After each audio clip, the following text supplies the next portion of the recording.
Hello friends, Prashant legal hub या YouTube चॅनलच्या माध्यमातून मी प्रशांत जाधव फायर्स LLB करणाऱ्या विद्यार्थ्यांसाठी कॅप राऊंड प्रोसेस स्टार्ट झाली आहे.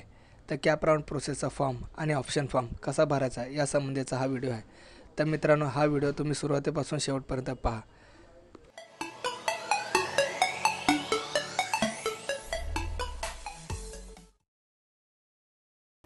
तर मित्रांनो, प्रथम आपण गुगलवर LLB 5 इयरच्या CETची लिंक ॲड करायची आहे. साईटवर गेल्यानंतर आपल्या पुढे CETचे होमपेज ओपन होते, ज्यामध्ये उजव्या बाजूला न्यू कॅन्डिडेट रजिस्ट्रेशन दिलेले आहे. या न्यू कॅन्डिडेट रजिस्ट्रेशनवर क्लिक करून आपल्याला आपला फॉर्म भरायचा आहे.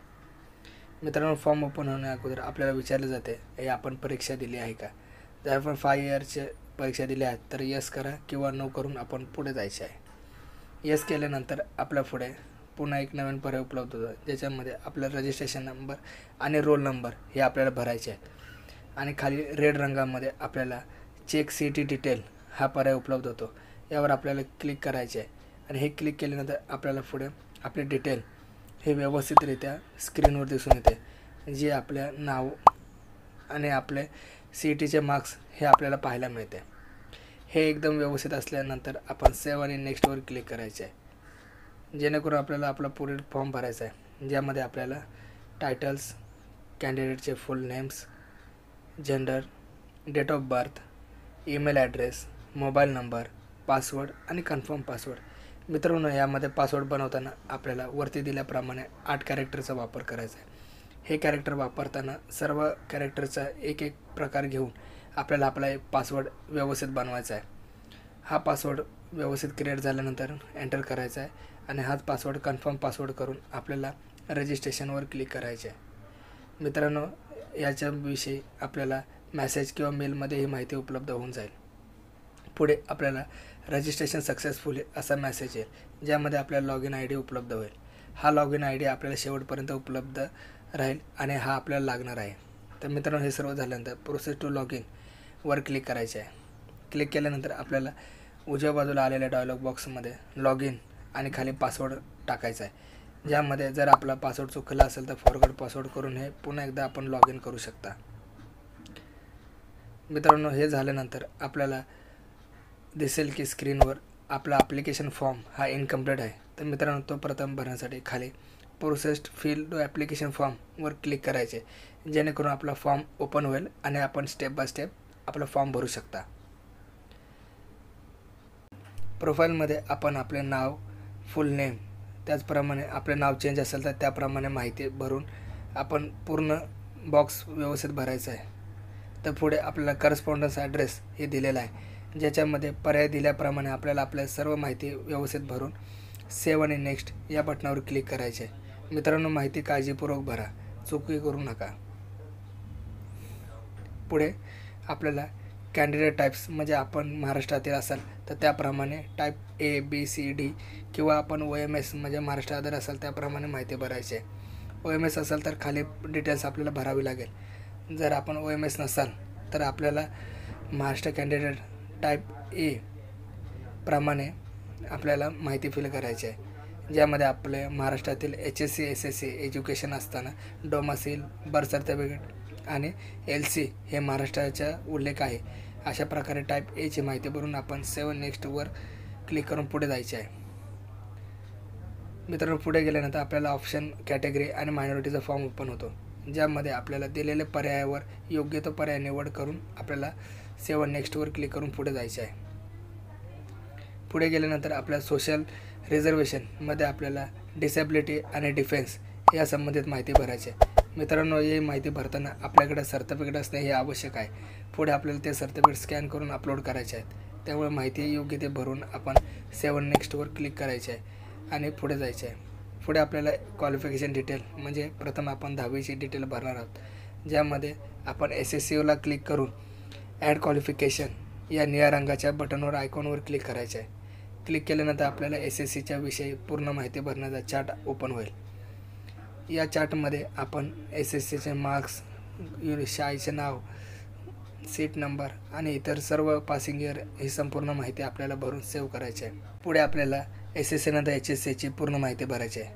HSCवर क्लिक करून ॲड टू क्वालिफिकेशनला पुन्हा एकदा आपल्याला भरायचे आहे. HSCवर माहिती भरल्यानंतर आपल्याला आपल्या स्क्रीनवर SSC नंतर HSCची माहिती उपलब्ध होईल.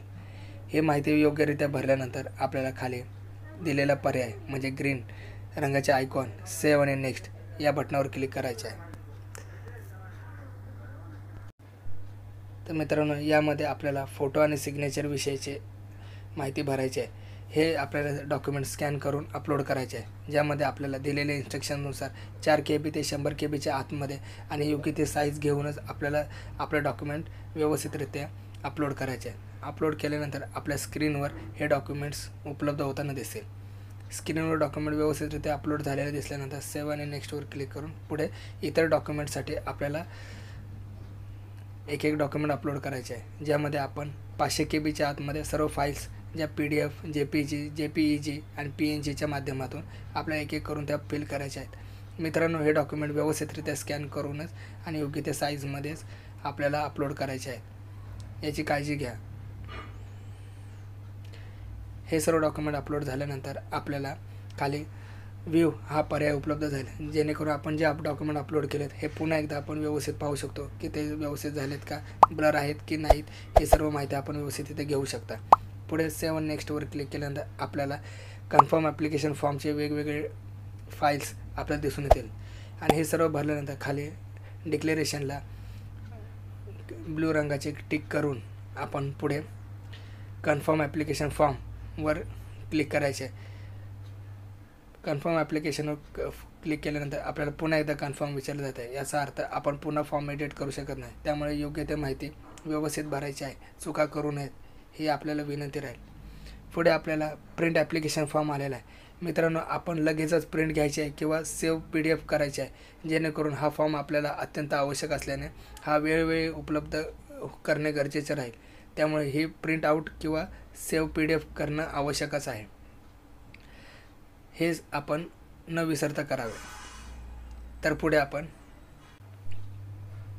आपण आपल्या युनिव्हर्सिटीचे सिलेक्शन करायचे आहे. मित्रांनो, यात वेगवेगळ्या युनिव्हर्सिटी दिल्या आहेत. आपल्याला आपले शिक्षण कोणत्या युनिव्हर्सिटीमध्ये करायचे हे क्लिअर असल्याने आपण त्यानुसार आपल्या युनिव्हर्सिटीची निवड करायची आहे.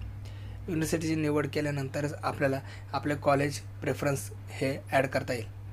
तर पुढे आपल्याला दिलेल्या युनिव्हर्सिटीप्रमाणे कॉलेजची लिस्ट दिसेल, त्याप्रमाणे आपण एक करून कॉलेज सिलेक्ट करायचे आहे. मित्रांनो, याच्या डाव्या हाताला सिलेक्टचे पर्याय उपलब्ध केले आहे, त्याप्रमाणे आपण एक सिलेक्ट करून आपण आपले कॉलेज निवड करायचे आहे. निवड केलेले कॉलेज आपल्याला तिथे ग्रीन रंगामध्ये उपलब्ध होतील. तर मित्रांनो, यामध्ये आपल्याला पहिलं आणि दुसरं नाव गव्हर्नमेंट लॉ कॉलेजचे आहे. दोन्ही नावे एकही असून दोन्ही कॉलेज एकच आहेत, परंतु याच्यामध्ये आपल्या स्टेटसमध्ये गव्हर्नमेंट आणि गव्हर्नमेंट प्रेफरन्स असे दिलेले आहे, ज्यामध्ये आपल्याला दोन्ही कॉलेजच्या फरकामध्ये फीजचा असू शकतो, त्याप्रमाणे आपण दोन्ही निवड करू शकता. तर पुढे आपण एक कॉलेज आपल्याला नियर बाय आणि आपल्या कट ऑफच्या नुसार ॲड करायचे आहे. त्यानंतर आपल्याला प्रेफरन्स लिस्ट बनवायचे आहे, जेणेकरून आपलं मार्क्स मिळालेले आणि आपल्याला निवड केलेले कॉलेज याचे कट ऑफ हे योग्यरित्या निवड करून आपल्याला भरायचे आहे. मित्रांनो, यामध्ये आपल्याला योग्य ते काळजी घ्यायची आहे, कारण आपण कॉलेज निवड करताना आपल्याला मिळालेले मार्क्स हे गृहीत धरूनच आपल्याला कट ऑफ लिस्ट निवड करायची आहे. हे सर्व झाल्यानंतर आपल्याला खाली डिक्लेरेशनला ओके करून पुढे जायचे आहे. पुढे आपल्याला ऑप्शन फॉर्म हा पूर्ण डिटेलमध्ये दिसून येईल. हाही फॉर्म आपल्याला डाउनलोड करून घ्यायचा आहे किंवा आपण सेव्ह PDF करून हे फॉर्म आपण आपल्या फोल्डरमध्ये ठेवू शकता. मित्रांनो, हे दोन्ही फॉर्म खूप आवश्यक असल्यामुळे हे दोन्ही अपलोड करून घेणे आवश्यक आहे. मित्रांनो, हे 2 फॉर्म भरताना चुका करू नका, कारण आपण केलेल्या चुका आपल्याला आपल्या प्रवेश प्रक्रियेमध्ये अडचणी निर्माण करू शकतात. त्यामुळे पुन्हा एकदा हा व्हिडिओ पहा किंवा यूट्यूबवर अनेक व्हिडिओ उपलब्ध आहेत, त्याप्रमाणे एक व्हिडिओ पाहून आपण व्यवस्थितरित्या फॉर्म भरा. फॉर्म भरताना चुका केल्यास याचा परिणाम आपल्याला आपल्या ॲडमिशनवर होऊ शकतो, ज्यामुळे आपण काळजीपूर्वक दिलेल्या माहिती आणि दिलेले इन्स्ट्रक्शन्स वाचूनच आपण फॉर्म भरावा हे आपल्याला विनंती राहील. आपल्या अनेक प्रश्नांची उत्तरे घेऊन पुन्हा चॅनलवर एक नवीन व्हिडिओ बनवला जाईल, जो आपल्याला फॉर्म भरताना किंवा या प्रोसेसमध्ये माहितीचा ठरेल.